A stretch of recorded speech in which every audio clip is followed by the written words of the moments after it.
In the ever-evolving world of business, a revolution is underway. Welcome to Hyperconnected Journeys, where the future of success begins right now. Welcome to the fifth edition of Hyperconnected Journeys. Today, I'm joined by a very senior executive who has been in this industry for long, has seen a lot of things, and has worked in companies that I love and admire. Dave, thank you for coming in, and I really am excited to hear from you and learn from your experiences today. Few questions, Dave. What brought you to technology, and what brought you to telecommunications in the first place? Sure, and it's great to be here, and it's great to talk to you, Raj. I've been working in this space since I was roughly 15 years old. I always had I was always curious about phones. When living even at my parents' house, I probably broke more things than I fixed. But I was always very curious, like when I was a kid, like how does the phone network work? How do I pick up a phone, and how do I magically get connected to my relatives in Florida or California or wherever? And that kind of transferred into then, curiosity around in the early, pre-internet days, bulletin board systems, things like that, and then into the early internet days. And then I actually managed to get an internship at a fairly young age at Bristol Myers Squibb, the pharmaceutical company, doing desktop support type things. It was fixing people's printers, that kind of stuff back in this was a long time ago. We were a Novell NetWare shop, if that gives it some time, and we still had a bunch of VAXs. But I wasn't the best desktop support person. I was kind of more introverted, if you will, and really not the right person to be sent out to fix someone who wasn't a technologist's printer. And so my boss at the time kind of saw a shine in me, and in that I was always very curious about network stuff, where it was really, really kind of a translation from my early kind of childhood days. And he set me up with the network team instead. And really, it just it built from there. Just completely was captivated. At the time, we were just replacing Token Ring with, 10 and 100 meg Ethernet and stuff like that. And then just, starting to look into switching instead of hubs and all that other kind of fun stuff in those kinds of early days. And it's really kind of continued from there. And I've always had this kind of mixed interest. I'm still super interested in the telecom network, even though today it's, very, very different than from when I was a child. Wow, you must have seen a whole lot of journey, right? From the early days, you're talking about the token rings, and now, we're talking about 400 Gs on Ethernet. So it's quite a journey that you've seen. Now, listeners, I talked about two companies that I love and admire that Dave has worked in and is now working in. Those two companies are Netflix and Walmart. Now, I love Netflix more than Walmart because my wife goes to Walmart and spends a lot of money, but in Netflix, I can control the money, right? When we think about both these companies, I'm sure our listeners would want to know that, Netflix is a tech company. We can associate technology, telecom with Netflix. When we think about Walmart, not a lot of people will associate technology and the complexity of telecom with Walmart. What do you want to talk about? What's the complexity of technology in a company like Walmart? Yeah, it's interesting. When Walmart recruited me, I had people who asked me, like, why would you go from Netflix to Walmart? Like, what a kind of strange transition. Shouldn't you be going to Disney or to maybe one of the content delivery networks? And the thing that truly captivated me there is the scale, right? When we talk about the size of Walmart's network, we talk about the addressable market, right? Netflix being the largest streaming provider in the world, and Walmart being the largest retailer in the world, right? We're talking about very different types of B2C businesses, but at the end of the day, these are brands that people associate with, making their lives better, making their lives easier, right? And so really when I thought about it, I was like, hey, Walmart has all these super interesting challenges, right? As we enter the age of AI and networking and all that other kind of fun stuff. As I was leaving Netflix, we weren't really talking about that. Sure, we had tools that kind of maybe touched around the edges of that. But as I'm coming into Walmart and we're really thinking about like what does the next generation of a network need to look like at the scale of Walmart? Like that's just a super, super interesting problem to be part of a team to solve. Yeah, so I was actually looking at some numbers. And for our listeners, Walmart has a massive network. It has more than 10,000 stores. And Dave, please correct me wherever I'm going wrong. It has more than 100,000 supply chain locations, 240 million weekly customers. The infra has more than 100,000 routers and switches and more than 450,000 wireless access points. Now, this is truly a massive scale, right? Now, Dave, the question for you is, when you think about building a global network, specifically to meet the performance and the security which is required for a company like Walmart, what comes to your mind first? What is the biggest networking challenge that you have, and how are you solving for that? Yeah, that's a great question. When we used to talk about, say, outages at Netflix, it was like, it was a little cheeky, which is like, hey, we're not here curing cancer, we are curing boredom. But like at the end of the day, if Netflix goes down for a few hours, like the world doesn't change in a negative way. When we talk about Walmart, we have a network that we have to enable this omni-channel experience for our customers, right? We want our customers to be able to walk into our stores, have a great experience both in person, but also be able to load up the app on their phone, whether they're in a store or they're at home or they're, out, at a football game. We want them to have this amazing experience, and that needs to be available at all times, right? We're not just able to think about it in the context of, well, a store's open from 6 a.m. to midnight, and then we can do whatever we want outside of those times. No, customer wants to be able to set up a delivery order for the next morning at 2 o'clock in the morning.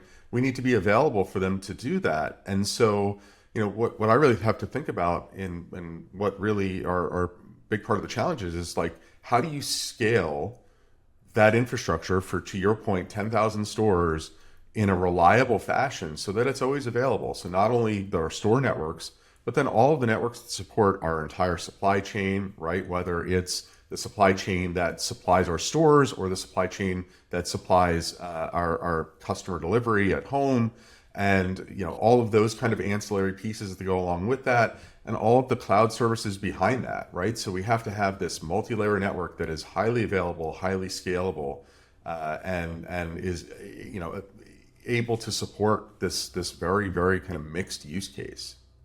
Right. And I'll bring you one use case which I think is very close to me, because when my wife says that find this in Walmart, if you do not have the app and you do not search there, you may be walking around in circles for hours not finding it. Now that's a very complex thing, right? Where the app knows exactly which bay of Walmart in 10,000 stores that particular item is, whether it's a big piece of garden mower or a small pin. What is the role that an IT team plays in such kind of customer requirement or business need? Convert them into technology and then play it out. How do you do it? It's amazing. Yeah, and that app also needs to know, if you search for something and you want to know where it is, we want to make sure that we have it in stock, right? We're not sending you to an empty shelf, right? So all these things need to happen in real time. And so you have that very kind of interconnectedness of the entire kind of all the way from the digital experience to the in-person experience. And to your point, it's even broader than just making sure that we tell you where it is in the store. We want to wayfind you through the store, right? We're starting to get to that point where we can tell you in the app, like, turn left. And we want to be able to enable our customers to have that sort of experience and guide them through the store. And we want to make sure they have a good experience. And maybe you want to search for multiple things. We want to make sure that you can find multiple things. So, that piece of it all the way through takes, to your point earlier, almost 500,000 wireless access points. It takes the other IoT infrastructure that we have to build, using technologies like BLE and Halo and things like that to enable things like digital shelf labels, so that when you do get to something on the shelf, we make sure that we're showing you the correct price for it at the correct time, right? All of these things are interconnected, and we have to have that infrastructure available 24/7 by 365 to make sure that's there and ready to go. And then, on top of that, when we think about the customer experience, in many, many places, especially here in America, when there's something like a natural disaster, right? If there's a series of fires or hurricanes or tornadoes, one of the first places people turn to is Walmart. We need to make sure that our stores are available to serve the communities that they're in at all times. And so that whole network needs to be survivable, right? We need to be able to make sure that they've got connectivity at all times, and we've invested heavily in that as well. So now, Dave, this brings me to the next question. You talked about a lot of things, which is application, which is data, which is, like you'll have many source codes. It will be in your data centers, and I'm sure you're heavily invested in cloud also, the hyperscalers, right? Do you want to talk about, what's your, data center footprint look like? Where are your applications? And how do you bring everything together? Because, if I'm a client, which I am of Walmart, and I'm in New Jersey, if you have a cloud, some application sitting somewhere in the West Coast, it's not going to work for me. So how do you manage the whole complexity from a network perspective, from a latency perspective, ultimately ensuring that me as a user, I'm actually extremely happy using that app, maybe not for a high-priced item for my wife, but for everything else, I'm happy. So do you want to talk about that? Sure. And look, it's not only you that we're concerned with. We are concerned with you. We want you to have an amazing experience, but we've got nearly 2 million associates in our stores too that are all walking around with one or more mobile devices that they need in order to do their job well. And if you walk up to someone and you ask them a question, they don't immediately know the answer. We want to make sure that they've got the tools at their fingertips to get them that answer, right? And so when we think about that, we want to make sure, to your exact point, that we've got local, highly available compute that gives them the ability to work the applications that they need to work on. And so yes, we operate a multi-cloud strategy. It's no surprise that we use things like GCP and Azure. We have our own very large private cloud implementation that is also geographically diverse. And we balance our applications between that, to your point about whether we need low latency, high bandwidth, high availability, combination of all three. We're thoughtful in how we place those applications within those clouds. Excellent. Now, no discussion in this present moment with executives is over without talking about AI, right? And I'm sure you are building or bringing in a whole lot of AI specifically in the complexity that we talked about, whether it's complexity from a network perspective, from a multi-cloud perspective, or using GenAI in manner which maybe nobody else has thought about, right? So if I can get your thoughts first about how you're using AI specifically from your network, optimization, operations, self-healing, etc., and where do you want to take it? And then I can come to the GenAI perspective. Of course, yeah. I think it would be a disservice to say, oh, we're only using AI in the network, we're only using AI here. There are all sorts of facets of the business where AI is touching. Obviously, what's closest to my heart at this point is how we think about that in the network space and how we can accomplish a lot of these goals that I've talked about with AI. And so, yeah, absolutely.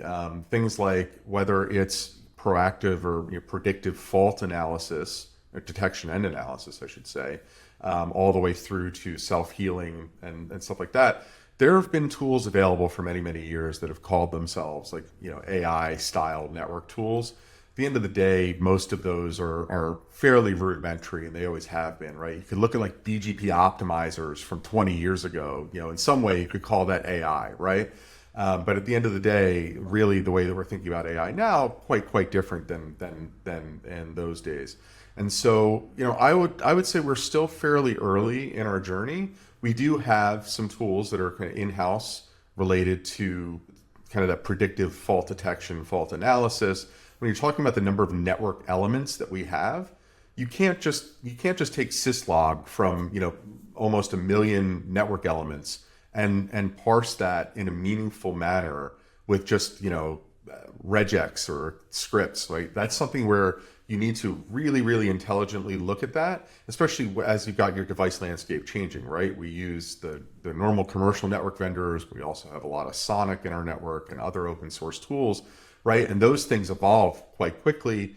We want to make sure that we're thinking about that and that we're taking the data that we can get from those and gleaning meaningful insights into our network so that we can ensure, we're keeping a close eye on capacity, keeping a close eye on resiliency, and we're making sure that we're in a spot where if we do have some sort of outage, which is going to happen, it's a networks break, that we're able to recover from it quickly and that we're able to understand why it broke so that maybe we can do better next time.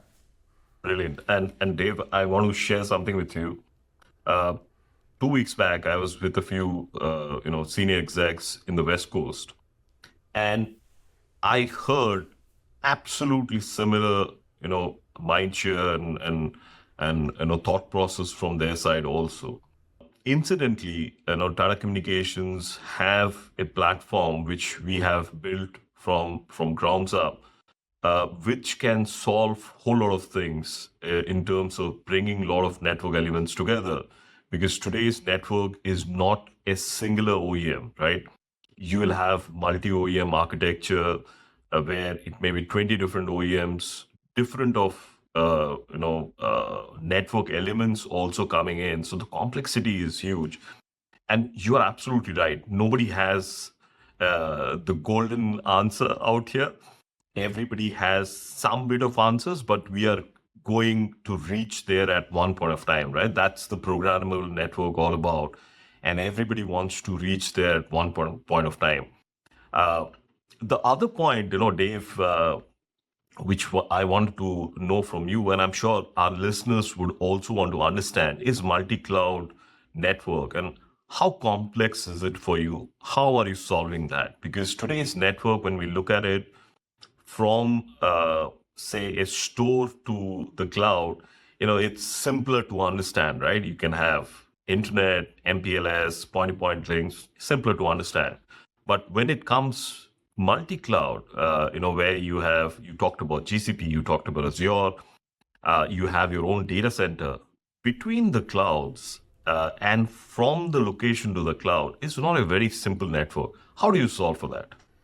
It is a very, very complex network. When you're talking about stores that are located, not necessarily in technology hubs, right? When you, especially here in the US where, we've got over 5,000 stores, in many cases we are, right, the largest retailer in the community that we're operating in. And maybe there's not a whole bunch of enterprise business in that area that also would draw telcos to building significant infrastructure in those areas. But at the same time, we've got these connected digital experiences that we want to make sure are consistent across our entire portfolio of stores. And this is ranging everything from, to the point earlier around, devices that associates have, to making sure that you can hop on guest Wi-Fi if you need to get and want to look up something that maybe, you're unable to from the cellular network. And so we want to make sure that we've got a consistent network across that. And that means that we have to work with a lot of different vendors to deliver that. Right, we have fiber to every single store in our fleet. That then comes back to a larger Walmart backbone that connects together to kind of your question, connects together the stores, connects together our supply chain networks, and brings all that together to then interconnect both the private cloud locations that we have as well as the public cloud. And so we generally manage that connectivity through our own geographically distributed backbone, and that backbone stretches not only here in the U.S. but elsewhere in North America and elsewhere in the world. Wow. More and more you're sharing, I can understand the complexity you're dealing with. And I'm sure you're also looking at GenAI to solve few of them, right? So, for GenAI, there are lot of different things that you can drive. But at the end of the day, you need to look at projects which really make sense from a business perspective, right? So when you think about Gen AI, how do you know that, you know, a project or a stream will work out for you and Walmart, specifically when it comes to adoption or return of investments and so on and so forth? How do you approach that? We have Gen AI in all sorts of areas in our business, right? And so coming back again to associate experience, right? We've got the ability for an associate in a store to go ask a question in natural language to try to understand whether it's something related to products in our store or it's related to, an HR matter or things like that. We want people to be able to ask those questions in natural language format, which just makes everyone's life better, right? It makes everyone's life easier, less clicking around in apps trying to find things that maybe not be that intuitive. You can go in, ask something in natural language, ask a question about a product, ask a question about all sorts of things in that environment. And so, we've deployed that all the way down to our associates in our stores and even in our campus locations to give them the ability to interact with the Walmart systems in that way. That is, the user facing side of things. And then obviously there's a whole bunch of that on the back end when we talk about what developer experience and developer productivity look like, right? And so, we want to make sure that our developers have the best of breed tools available to them to make sure that they are able to, it's tough sometimes to measure directly what the ROI is of things like Gen AI, and when we talk about what that would look like for a developer. But we know that those tools can unlock significant productivity, right, within the developer community, and we've seen business impact from doing that in a very, very positive manner. Dave, you talked about an assistant for your associate. I'm sure the listeners, at least me, I want to know how I can use something like that for myself. Can you throw some light on that? When is it coming? Sure. We're already in beta testing with that, right? It's something I'm super excited about. I know that clearly you're super excited about it.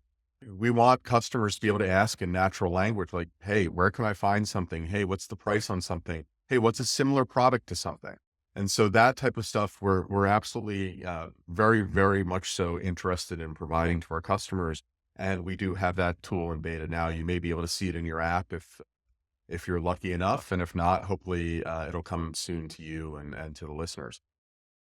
Dave, I'm going to follow up with you on that. And I'm sure our listeners will also look it up. Thank you for that. That brings me to the next segment, which is innovation, right? So while talking to you, I'm thinking, wow, Dave must be looking at a lot of projects, which is kind of, cutting edge innovation, right? So when it comes to innovation, Dave, how do you do it? What's your process? What's your secret sauce? Walmart Global Tech, I think we've invested very, very heavily over the years in all of these experiences, right? And we really think about what does the customer experience look like? That is the most important thing, right? And on top of that, we think about, there's the challenges of, we also want to keep the prices in our stores low, right? We talk about, it's a very, very kind of old saying, EDLP, everyday low price. And that is very, very important to us. So as we've invested in these things, we've really looked at, like, what are the most important things? What are the most impactful things we can invest in that will make sure that, we stay on the cutting edge from an innovation perspective, and that we also continue to make sure that our customers have, both the great experience, but also the prices that are very, very important to them. And so, I don't know that there's a specific one thing I can point to that would say, here's Walmart's, Walmart Global Tech special sauce. But, at the end of the day, I think it's a great combination that they've brought together of the right talent, the right motivations, and the right technology to really deliver a world-class experience. So, Dave, we talked about Gen AI. One other thing which is in the horizon and just coming in is quantum, right? And quantum, not only from compute perspective, but also from network perspective, right? So any views on quantum, anything that you're looking at from a quantum perspective at this point of time?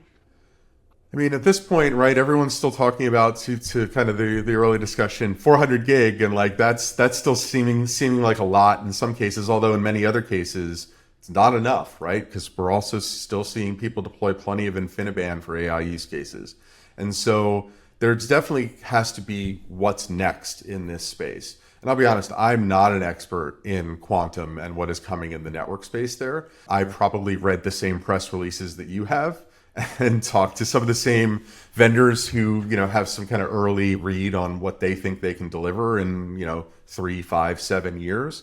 But at the same time, it's unclear what the real practical use cases of that'll be, where when I'm still talking about, delivering circuits to stores, right, versus what I have to then deliver to build an AI fabric in my data center, where does that fit in between the two? That I think is something that's going to develop over the next few years.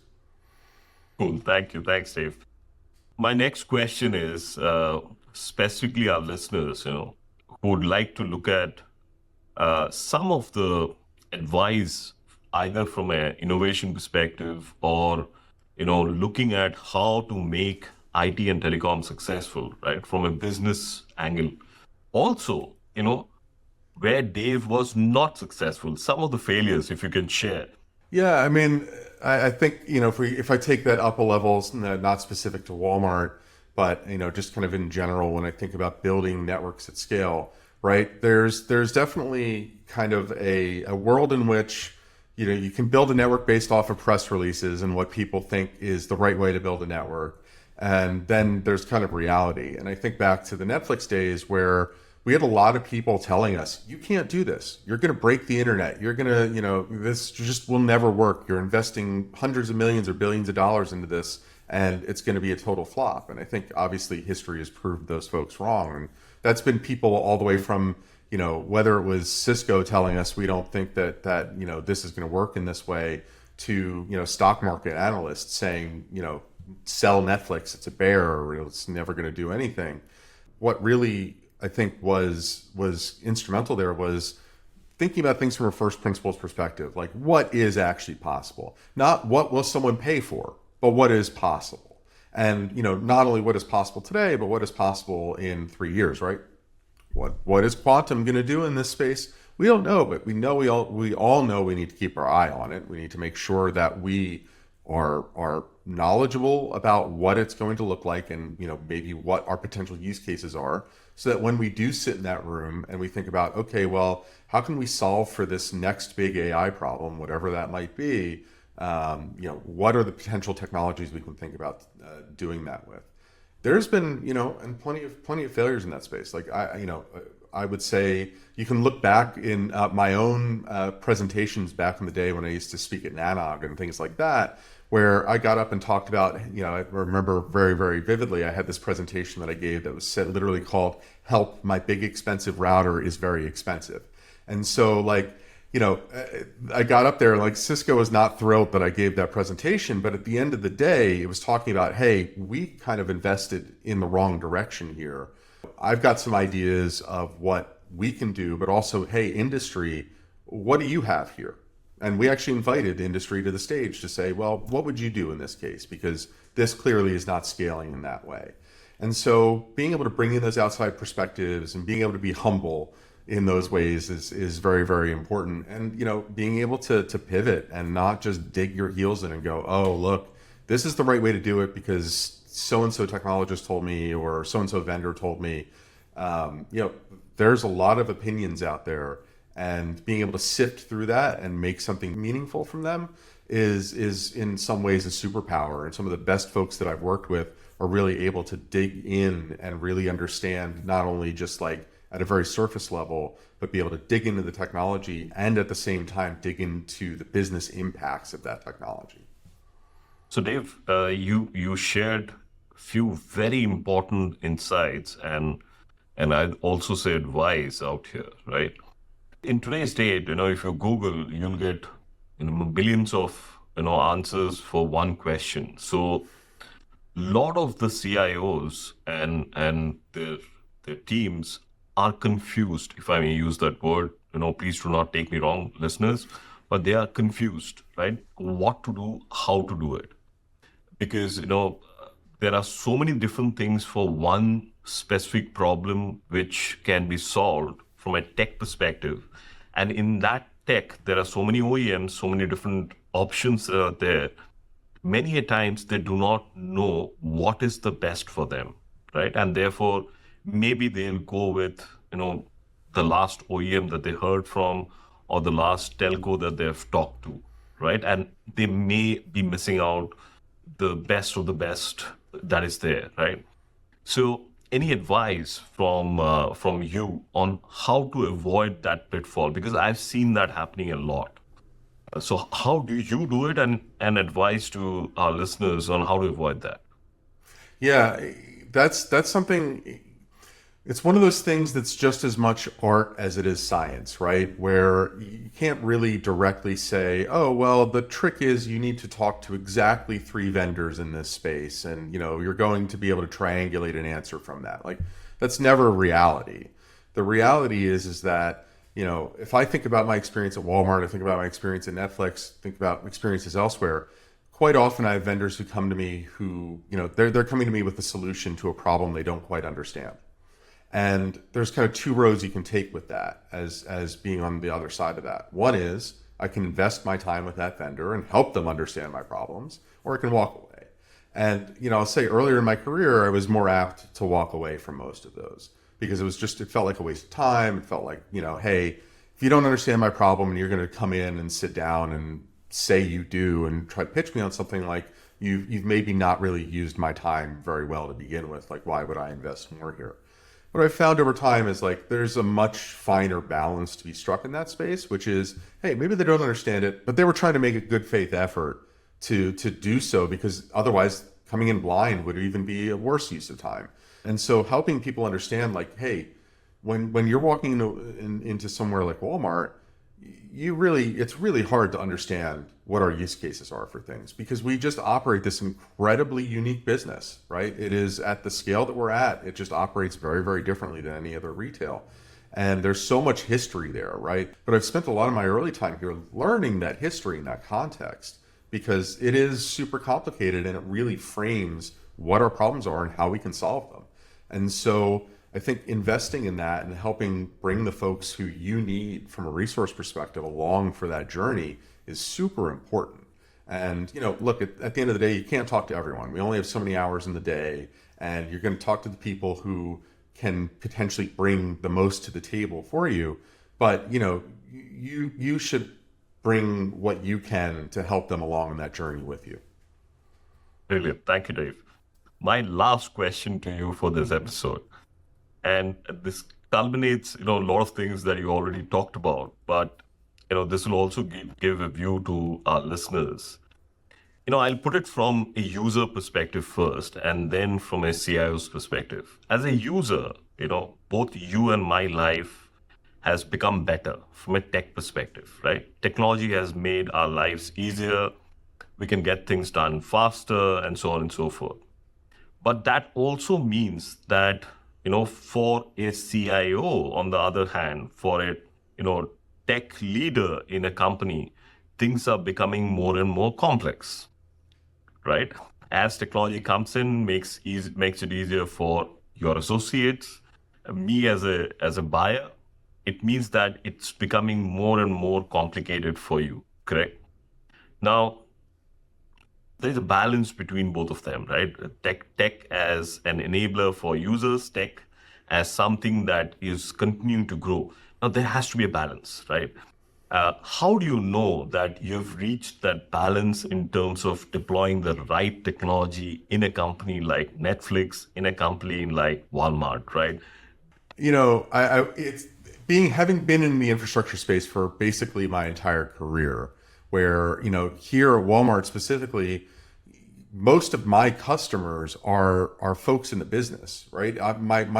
Fewer of my customers are technologists, right? More of them are in the business, because I'm helping store leadership, I'm helping supply chain leadership really achieve the goals they need to achieve, and I'm enabling technology and technologists with the infrastructure we build for all of them. The thing about that is having been doing this for a very, very long time, you're being successful in some ways when you're invisible, right? And that's not always the best way to think about it, for sure, and maybe not the best way to sell a career in this space.